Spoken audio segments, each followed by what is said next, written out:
മോദി പാർലമെന്റിൽ പറയുകയാണ്, ഉം. ചുമ്മാ നാടകം കളിക്കരുത്. ഉം. കിട്ടുന്ന സമയം വളരെ കൃത്യമായിട്ടുള്ള കാര്യങ്ങൾക്ക് വേണ്ടി വിനിയോഗിക്കണം. ഉം. അല്ലാതെ ഈ ബീഹാർ ഇലക്ഷനിൽ തോറ്റതിന് കുട്ടികൾ കാണിക്കുന്ന പോലെ മിണ്ടാതും പിണങ്ങാണ്ടും കുശുമ്പും കുത്തി ഇരിക്കുന്ന പരിപാടി ഇതിന്റെ ഉള്ളിൽ കാണിക്കാൻ നിൽക്കണ്ട എന്ന് ഉം. വളരെ കൃത്യം ശരിക്കും പ്രതിപക്ഷത്തെ എടുത്ത് കുടഞ്ഞിട്ടുണ്ട് മോദി. അതെ, തീർച്ചയായിട്ടും കഴിഞ്ഞ 2 വർഷമായിട്ട് ഈ നാടകം കളിക്കുകയാണ് പ്രതിപക്ഷം ചെയ്തുകൊണ്ടിരിക്കുന്നത്. ആവശ്യമില്ലാത്ത കാര്യങ്ങൾ ഉന്നയിച്ചുകൊണ്ട്, ചർച്ച ചെയ്യാവുന്ന കാര്യങ്ങൾക്ക് വേണ്ടി ബഹളം വെച്ചുകൊണ്ട്. ഇതിപ്പോൾ SIR-ൻ്റെ കാര്യം ഉന്നയിച്ചുകൊണ്ടാണ് ഇപ്പോൾ ഇന്നലെ തുടങ്ങിയ പാർലമെൻറ്റ് സമ്മേളനത്തിൽ ബഹളം അങ്ങോട്ട് തുടങ്ങിയത്. പാർലമെൻറ്റ് നടക്കാൻ അനുവദിക്കത്തില്ല.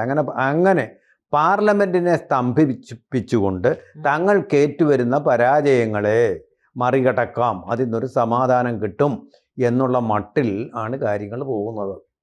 ഒരു ചർച്ചയിലും പങ്കെടുത്തില്ല, ഒരു ചർച്ചയും അനുവദിക്കത്തില്ല. ജനങ്ങൾക്ക് ഉപകാരപ്രദമായിട്ടുള്ള ബില്ലുകൾ അവതരിപ്പിക്കാൻ സമ്മതിക്കില്ല, അതും തടസ്സപ്പെടുത്തും. പിന്നെ എന്തിനാ ഇങ്ങോട്ട് കയറി വരുന്നത്? എനിക്ക് മനസ്സിലാവാത്ത കാര്യമാണ്. ഒരു പാർലമെൻറ്റിൻ്റെ 1 മിനിറ്റിന് എത്ര കോടി രൂപയാണ് ഈ രാജ്യത്തെ ജനങ്ങൾ അവരുടെ നികുതി പണത്തിൽ നിന്ന് കൊടുക്കുന്നതെന്ന് അറിയാം. നരേന്ദ്രമോദിയുടെ കുടുംബത്തിൽ നിന്നോ പ്രതിപക്ഷ നേതാവ് രാഹുൽ ഗാന്ധിയുടെ കുടുംബത്തിൽ നിന്നോ അല്ല ഇത് കൊണ്ടുവരുന്നത്. ഇതൊക്കെ ആരംഭിച്ചത് രാഹുൽ ഗാന്ധി അദ്ദേഹത്തിൻ്റെ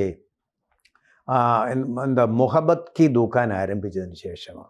സ്നേഹത്തിൻ്റെ കട അങ്ങോട്ട് അന്ന് വിശാലമായിട്ട് തുറന്നതിന് ശേഷമാണ് ഈ ദുരന്തം പാർലമെൻറ്റിനെ വേട്ടയാടിക്കൊണ്ടിരിക്കുന്നത്.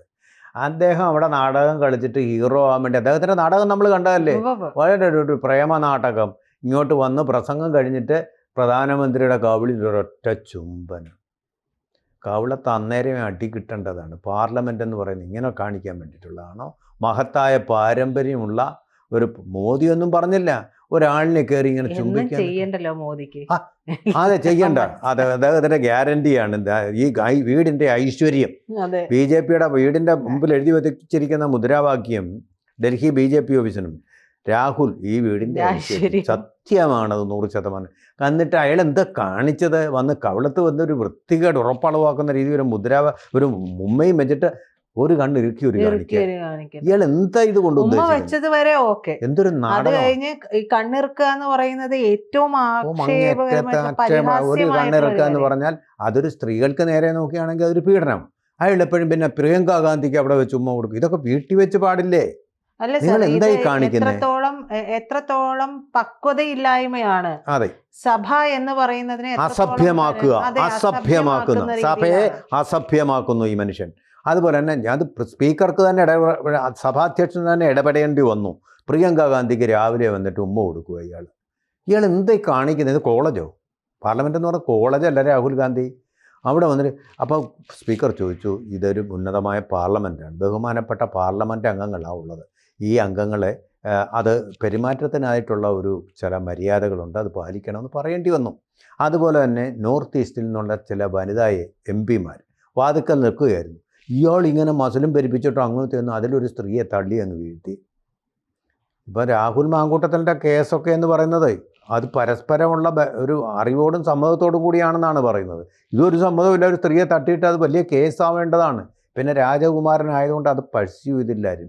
അതുപോലെ ഇപ്പോൾ എന്തെങ്കിലും ഒന്ന് ഗവൺമെൻറ് പറഞ്ഞാൽ SIR എന്ന് പറഞ്ഞ് തടസ്സപ്പെടുത്തുക. SIR-ൻ്റെ പേരിൽ സുപ്രീം കോടതിയുടെ തീരുമാനമുണ്ട്. SIR തുടരാം എന്നുള്ള തീരുമാനമുണ്ട്, മാറ്റിവയ്ക്കാം, അതും സുപ്രീം കോടതിയുടെ ഉത്തരവിലുണ്ട്. SIR 2 ദിവസത്തേക്ക് ഇത്ര ദിവസം കൂടി അനുവദിക്കണം, സുപ്രീം കോടതിയുടെ തീരുമാനമാണ്, നരേന്ദ്രമോദിയുടെ തീരുമാനമല്ലാതെ. ഇവരെന്തിനാ അപ്പോൾ സുപ്രീം കോടതിയോടുള്ള ദേഷ്യം കാണിക്കാൻ പാർലമെൻറ്റിൽ കിടന്ന് ബഹളം വെക്കുക?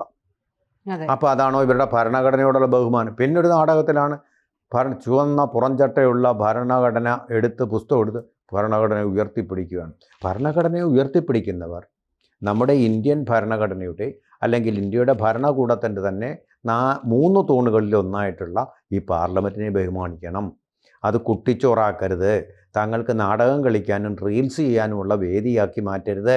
അതാണ് വേണ്ടത്. ഗൗരവമുള്ള ചർച്ചകൾ നടക്കേണ്ട സമയം. നിങ്ങൾക്കാകോ ഒരു ദിവസം ഒന്ന് പ്രതിഷേധിച്ചെന്ന് വിചാരിച്ച് കുഴപ്പമൊന്നുമില്ല. പക്ഷേ എല്ലാ ദിവസവും ഇങ്ങനെ പ്രതിഷേധിക്കുക എന്ന് പറഞ്ഞാൽ കോടിക്കണക്കിന് രൂപയുടെ നഷ്ടമാണ് ഈ രാജ്യത്തിനുണ്ടാകുന്നത്. ഓരോ തവണയും പാർലമെന്റ് കൂടുമ്പോഴൊക്കെയും പ്രതിഷേധമാണ്. ഇവർക്ക് പ്രതിഷേധിക്കാൻ ഓരോ കാരണങ്ങൾ വേണമെന്നുള്ളതാ.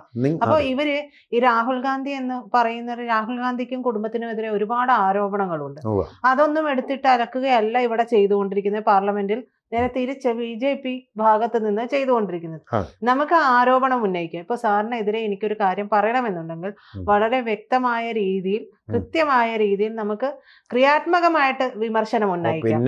അതല്ലാതെ പ്രസ് ഗാലറിയിൽ എല്ലാ പത്രക്കാരും ഇരിക്കും, PTI, UNI ഉൾപ്പെടെ എല്ലാ ആൾക്കാരും ഇത് ക്രിയാത്മകമായ വിമർശനങ്ങളല്ലാതെ മനഃപൂർവ്വം നമ്മുടെ പാർലമെന്റിനെ അസഭ്യതയിൽ തരം താഴ്ത്തുക എന്നുള്ളത് മാത്രം ലക്ഷ്യം വെച്ചുകൊണ്ട് പ്രതിപക്ഷ അംഗങ്ങൾ വരിക, കൃത്യമായ രീതിയിൽ ചർച്ച ചെയ്യേണ്ട വിഷയങ്ങൾ ചർച്ച ചെയ്യാതെ പോവുക, ഇതൊക്കെയാണ് ചെയ്തുകൊണ്ടിരിക്കുന്നത്. എന്തിനാണ് ഇത്തരത്തിലൊരു പ്രതിപക്ഷം?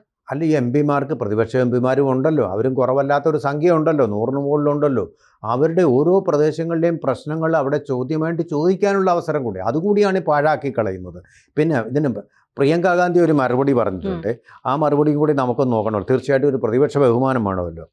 പാർലമെൻറ്റിൽ ജനകീയ പ്രശ്നങ്ങൾ ഉയർത്തുന്നത് നാടകമല്ല. അല്ല, അതാരും പറഞ്ഞിട്ടില്ല. ജനകീയ ചോദ്യങ്ങളല്ല, ഇത് ബഹളം വയ്ക്കുകയല്ലേ. മന്ത്രി പ്രസംഗിച്ചുകൊണ്ടിരിക്കുമ്പോൾ അത് തടസ്സപ്പെടുത്താൻ വേണ്ടി ഉച്ചത്തിൽ മുദ്രാവാക്യം വിളിക്കുകയല്ലേ.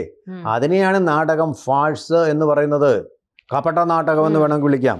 ഭരണപക്ഷ ആരോപണത്തിൻ്റെ അർത്ഥം അനുവദിക്കാതിരിക്കുക എന്നാണ്. ഭരണപക്ഷത്തിൻ്റെ ആരോപണത്തിൻ്റെ അർത്ഥം. എന്നാൽ പിന്നെ പാർലമെൻറ്റ് വിളിച്ചു കൂട്ടായിരുന്നാൽ പോരെ. എന്ത് വിഡിതമായി പ്രിയങ്ക ഗാന്ധി പറയുന്നത്. ഭരണപക്ഷം ആരോപണത്തിന് നാടകം കളിക്കാനല്ല, ചോദ്യം ചോദിക്കാനും ഉത്തരം പറയാനും, കൃത്യമായി ചോദിക്കണം. അതെ, ബില്ലുകൾ അവതരിപ്പിക്കാനും പാസ്സാക്കാനും, നിങ്ങൾക്ക് എതിർപ്പുണ്ടെങ്കിൽ അത് പറയാനും ഉള്ള വേദിയാണ് പാർലമെൻറ്റ്. നിങ്ങൾക്കൊന്നിനും ഉത്തരമില്ല, നിങ്ങൾക്ക് ചോദ്യം ചോദിക്കാനില്ല. നിങ്ങൾ വെറുതെ ഈ കാണിക്കുന്നത് നരേന്ദ്രമോദിയോടുള്ള ദേഷ്യം വാസ്തവത്തിൽ അത് പരിണമിക്കുന്നത് രാജ്യത്തിനോടുള്ള ദേഷ്യമായിട്ടാണ്. രാജ്യത്തെ ജനങ്ങളോടുള്ള ദ്രോഹമായിട്ടാണ് ഭരിക്കുന്നത്. സത്യത്തിൽ ഇത്തരത്തിൽ കാണിക്കുന്നത് രാജ്യവിരുദ്ധത തന്നെയല്ലേ? രാജ്യവിരുദ്ധത തന്നെയാണ്. രാജ്യവിരുദ്ധതയിൽ എത്തി നിൽക്കുന്ന മോദി വിരുദ്ധതയാണ്. ഒരു സംശയമില്ലാത്ത കാര്യമാണ്. സ്ക്രിപ്റ്റഡ് അല്ലേ സർ? പലപ്പോഴും ഇവർക്ക് പല വിദേശത്ത് നിന്നുള്ള പല ഫണ്ടുകാരും എന്ന് പറയുന്നത് പോലെ പലരുടെയും ഒത്താശയിലാണല്ലോ ഇവരെല്ലാ കാര്യങ്ങളും ചെയ്യുന്നത്. അവരുടെ നിർദ്ദേശം അനുസരിച്ചാണ് ചെയ്യുന്നത്. ഓരോ വിഷയങ്ങൾ കുത്തിപ്പൊക്കി കൊണ്ടുവരുന്നത് പോലും ഇവരുടെയൊക്കെ നിർദ്ദേശങ്ങൾ അനുസരിച്ചിട്ടാണ്. പണം വാങ്ങിയിട്ട് കൂടിയാണ്. കട്ടിംഗ് സൗത്ത് എന്ന് പറയുന്ന പരിപാടിയൊക്കെ ഇവിടെ നടന്നുകൊണ്ടിരിക്കുകയും ചെയ്യുന്നുണ്ട്. അതിനുവേണ്ടി ഫണ്ട് വാങ്ങിയവരൊക്കെ നമ്മളെല്ലാം ഇത് വായിക്കുന്നവരാണല്ലോ. നമുക്ക് പല മാധ്യമങ്ങൾ വായിക്കുമ്പോഴാണെങ്കിലും ഇതിൽ നിന്ന് അതിന്റെ ഒരു ഉള്ളിൽ നിന്നുള്ള സത്ത എന്താണെന്നുള്ളത് നമുക്ക് മനസ്സിലാവും. അപ്പോൾ ജനങ്ങളെ പൊട്ടന്മാരാക്കാൻ വേണ്ടിയിട്ട് കുറെ ആരോപണങ്ങൾ കൊണ്ടുവരിക, ഈ ആരോപണങ്ങളിലൊന്നും തെളിവില്ലാണ്ടിരിക്കുക, ഈ ആരോപണങ്ങളെല്ലാം തരം താഴ്ന്നു കഴിയുമ്പോഴേക്ക് ഇവിടെ നിന്ന് ഇവർ മുങ്ങുക. അതെ, വേറൊരു കാര്യം കൂടി പറയാം. ഇത് ജനങ്ങളോടുള്ള ഒരു യുദ്ധപ്രഖ്യാപനം കൂടിയാണ്.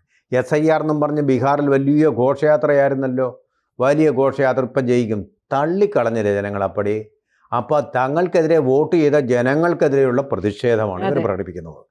നിങ്ങളെ തോൽപ്പിച്ചതെന്തിനാ? നിങ്ങളുടെ പാർലമെൻറ്റ് പ്രവർത്തിക്കാൻ നിങ്ങൾക്ക് വല്ല ഗുണവും വരുന്ന കാര്യങ്ങൾ വരാൻ ഞങ്ങൾ അനുവദിക്കുകയില്ല എന്ന് പറഞ്ഞ് അതിൻ്റെ പുറത്ത് കയറിയിരിക്കുകയാണ്. അതാണ് ചെയ്തുകൊണ്ടിരിക്കുന്നത്. ജനദ്രോഹമാണ്.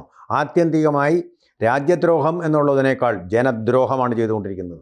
ഞങ്ങളെ തോൽപ്പിച്ച ജനങ്ങൾക്ക് ഞങ്ങൾ കാണിച്ചു കൊടുക്കാം എന്നുള്ള പാഠമാണ് അവർ കാണിച്ചുകൊണ്ടിരിക്കുന്നത്. നാടകം മാത്രമല്ല, ജനദ്രോഹ പാഠങ്ങളുമാണ് അവരവിടെ പഠിപ്പിച്ചുകൊണ്ടിരിക്കുന്നത്. സംശയമില്ലാത്ത കാര്യമാണ്. കൂടുതൽ വാർത്തകളും വിശേഷങ്ങളും നിങ്ങളിലേക്ക് എത്താൻ ABC മലയാളം സബ്സ്ക്രൈബ് ചെയ്യുക, ബെൽ ബട്ടണും അമർത്തുക.